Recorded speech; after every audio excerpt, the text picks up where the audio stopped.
Snow flowed over the ramp at Joint Base Elmendorf-Richardson like a slow river, grinding in the rotor wash of the HH-60G Pave Hawk as Captain Noah Raines eased the big helicopter onto its skids. The December twilight was already pressing against the flight line, violet and bruised. Anchorage's skyline, small and sharp in the distance, glittered under the first halo of the aurora. It had been a good mission, a medevac pickup from a remote drilling camp, hardly dramatic, the kind of flight that left him grateful for monotony. Rescue work in Alaska rarely offered it.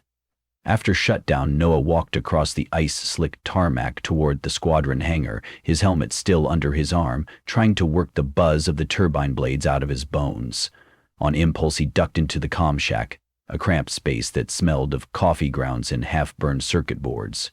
Tech Sergeant Hall was off shift, so the radios were Noah's to play with. He sat, sliding on a pair of battered headphones, and spun the dial across continuous wave mush until he hit a clear spot 121.75 meets mine. An unused emergency guard frequency. Static purred. Then, improbably, a voice rose through the hiss. Mayday, Mayday, this is Kodiak 6-1. Engine failure, icing. Coordinates 5.12 north, 15.97 west. Down in the trees. 2 souls on board. I repeat, going down. Noah's heart lurched. The call sign Kodiak 6-1 was his. Even stranger was the voice. It wasn't merely similar, it was him. Cadence and timbre identical. He lowered the volume, stared at the radio, turned the knob a fraction. Quiet. Sweating under his parka, he scribbled the coordinates, time-stamped the transmission, then tried hailing. Kodiak 6 Thundus is Elmendorf Rescue. Say again your situation. Nothing but the restless churn of snowstorms 60 miles away. When he replayed the message in his mind, something else struck him. The location the voice gave was near the Kenai Peninsula, not anywhere he was scheduled to fly, and it had said 2 souls on board. Noah never flew with fewer than 4. He chalked it up to a clever prank, someone in the unit messing with him, and went home.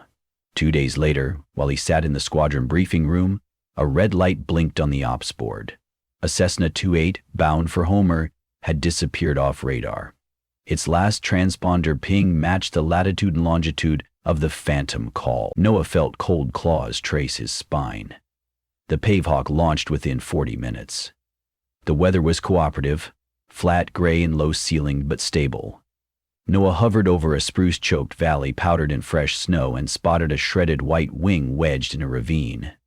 He and his pararescue jumpers winched down, stabilized the pilot alive but broken-legged, and med-lifted him to Providence Hospital. The routine save, except for Noah's certainty that he had been warned. Back at base that night, he cornered Hall. "Nice trick, Sergeant. Perfect impersonation. How'd you pipe it so clean?" Hall's eyebrows climbed.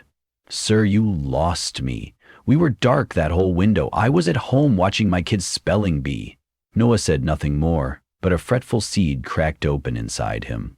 He began hanging around the comm shack after hours, scanning the upper edges of the VHF band. On a wind-rattled Tuesday a week before Christmas, the voice returned. Kodiak 6. Unto anyone on guard. Whiteout conditions in Brooks Range Pass. Main gearbox pressure dropping. Crew of 4. Going to attempt auto-rotation. Coordinates, repeat. Noah yanked the pad closer, scratching numbers as fast as they came. Again, the voice was his. Again, the scenario did not match any flight on the board. Brooks Range? He wasn't scheduled north for another month. He forwarded the recording to operations, but the major on duty just frowned. Anomalous transmission. Probably a pirate. You know Northern Lights play hell with skip propagation. We can't plan around ghosts. 2 evenings later, an SOS came in from the Civil Air Patrol. 3 hikers stranded on the north side of the Brooks. A hypothermic, fading fast. Noah was highest on the alert ladder.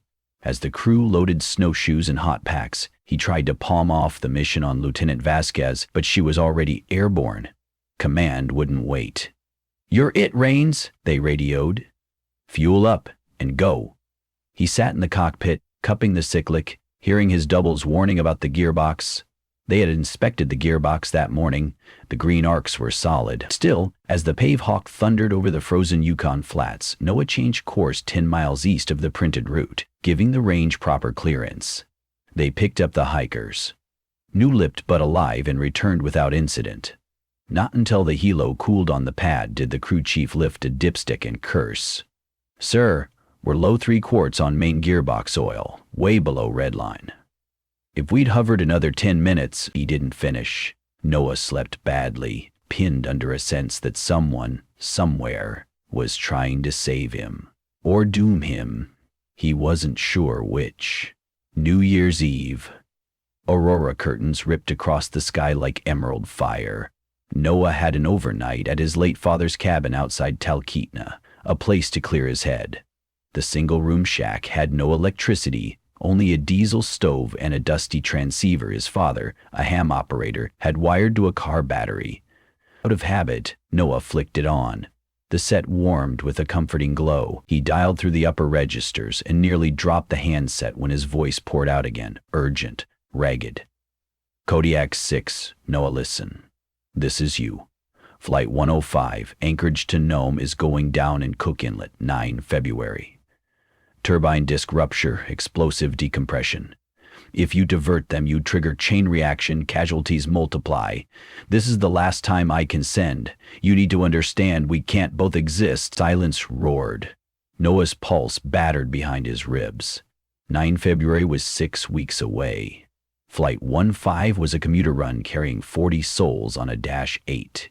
He scribbled every detail, then hiked outside, sneakers squeaking in the snow, needing the sting of air to keep from unraveling. He spent the next days researching turbine disk failures, predictive maintenance schedules, anything that could ground Flight 105 without sounding insane. He contacted a friend at the NTSB, floated a hypothetical scenario. The friend promised to pass concerns up the chain. Nobody even filed a report. Weeks slid by. Noah hovered between dread and hope. February 8th, a blizzard blanketed Anchorage. Morning flights canceled. He exhaled. But by mid-afternoon, the storm cleared, and the airline reinstated 105 for a night departure. Noah broke. He drove to Merrill Field, stormed into the airline's ops center, and confronted the duty manager with the transcripts. "You have to postpone. Metal fatigue in the left-hand turbine disk. Inspect it." The manager listened, wary, then called airport security. Noah spent 3 hours in a back office until his squadron commander came to bail him out, red-faced with pity and anger. But 9 February 2000, 103L Flight 15 took off, climbed into calm skies, and landed in Nome on time. No failures, no injuries, nothing. Noah's reputation, on the other hand, fractured like lake ice under spring sun. He was grounded pending psych eval. On the face of it, he welcomed the break. Yet being barred from flying felt like suffocation, and the tower's silent conviction that he had cracked under Arctic darkness hurt worse. He traced his finger over the coordinate scribbles, wondering for the 1,000th time if the transmissions had ever been real. "You need to understand, we can't both exist." March thaw began to gnaw at river ice when the last message came. Noah was alone in the comm shack. His clearance to operate radios hadn't been revoked, preparing for yet another session with the base shrink. The speaker popped, flared, and filled with his own voice, low and exhausted. "Kodiak 6. 6 Lu. Final. Crash site lat 63.90. Lone 147.32. That's us, Noah. Tail number 15685. If you value crew, don't launch, or launch prepared. Choice loops back now." The transmission ended in a breathy crackle, like wind over a microphone. Noah highlighted the coordinates on a sectional chart. They lay in the Wrangell's State Elias Range, a place of granite fangs older than memory and storms that swallowed climbers whole. Tail number 15,685 was his own Pavehawk. He shut the radio off and stared into the smudged reflection of his face in the window. His double had called this final. Noah believed him. Whether delusion or timeline bleed, It was coming to a head. He approached his commander, Colonel Mayers, laid everything on the desk, recordings, maps, logs. Mayers listened without mocking, but the lines bracketing the colonel's mouth said, "You're hanging by threads." "Even if I buy that you're hearing some temporal echo," Mayers said, "how do we act? We can't scrub every flight forever." "Let me prep the bird," Noah said. "Deep inspection, swap the gearbox, stress test the rotors. We mitigate risk, not run from it." Mayers folded his arms. "And if the transmission's a self-fulfilling prophecy, by launching you create the crash? Then let's make damn sure we launch right." The colonel approved a full teardown. For 3 days, Noah and the maintainers combed through 15,685. They found pitting on the swash plate, a clogged hydraulic filter, wiring insulation abraded near the fuel control unit, and critical alone, but together enough to bleed an aircraft when demanded. By the time they reassembled the helo, it felt born again.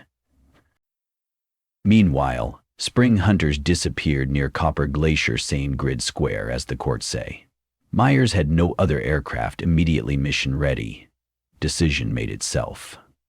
Dawn painted the Chugach gold as Noah lifted off, with his co-pilot Vasquez and 2 para-rescuemen. He had not told them about the prophecy. They believed in checklists, not fate, and that was fine. Clouds corkscrewed over the Wrangles by late morning. Icy pellets ticked against the canopy. Noah eased her between peaks, trusting the refurbished instruments more than the horizonless murk. 30 miles out from the last ELT ping of the hunters, the gearbox low-pressure light flickered amber, then winked off. Noah's mouth dried. The component had been minutes new. Ghost in the circuit, or destiny tapping its watch? He dropped power a hair, listening. Vibration levels stayed green. They pressed on. At the designated coordinates, a narrow valley yawned, white and lonesome. No sign of wreckage. Vasquez tilted her head at the gauges. "Torque spiking left side," she said. On cue, the master caution blared. "MGB press low," time dilated. The same words his double had cried in every transmission.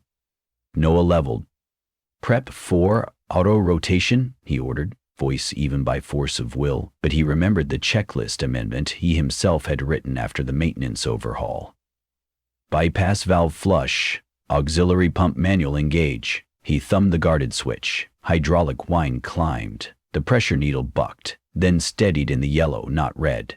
They limped south, clear of the valley, and found a snowfield flat enough to set down.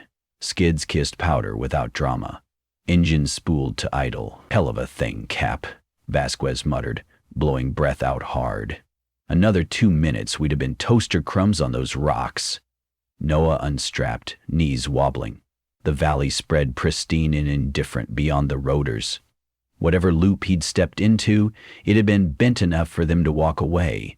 While the crew chief checked fluid levels, Noah climbed a knoll to raise the satellite phone. As he topped the ridge, his boot struck something metallic half buried in drift, a bent rotor blade, tarnished and torn. 50 meters farther, an engine housing lay crumpled like foil, tail number scoured off by fire or time. New snow blanketed the debris, but char marks blackened the ice. He realized with a sucking chill that this was his Pavehawk, another one. The same one dashed to pieces here in some parallel or previous pass. He was standing amid the evidence of a crash that both had and had not happened. He knelt, brushed snow from a fist-sized chunk of composite, and saw a stencil. Kodiak 6-1. A gust hissed over the wreckage, rattling torn sheet metal. For a moment he heard the echo of his own voice, distant, pleading. "Mayday, mayday, going down!" But no radio crackled, no one answered. Only the northern wind, folding and unfolding history like thin paper. He returned to the helicopter carrying a curved fragment of cowling. "Found what killed our pressure," he said, handing it to the crew chief. The man examined the rupture along the coupling flange. "Hairline, yes, but tracking straight into the main line. One more hover cycle and the seam would have torn wide as a mouth."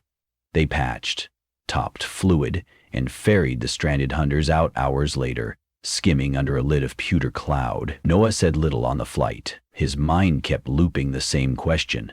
Had he broken the cycle or knotted it tighter? If two versions of him had already died at those coordinates, was survival proof that he could change fate? Or just evidence that fate merely updated the variables? Back at Elmendorf, the sun behind the mountains bled magenta. While maintenance crews swarmed the helo, Noah slipped into the empty comm shack. He shut the door, sat before the radio, and pressed record on a fresh cassette. Ancient, but that felt right. He keyed the transmitter and spoke into the mic, voice steady as he could manage. Kodiak 601 calling on guard. If you're hearing this, you're me. You found the wreck, you saved the crew. That's good. Listen carefully. Gearbox seam at the pump flange needs replacement, not patch. And remember the hunters, the valley, the bypass switch. You're going to doubt yourself, and command will doubt you more. Do it anyway. Fly smart. We still owe the next person the same courtesy.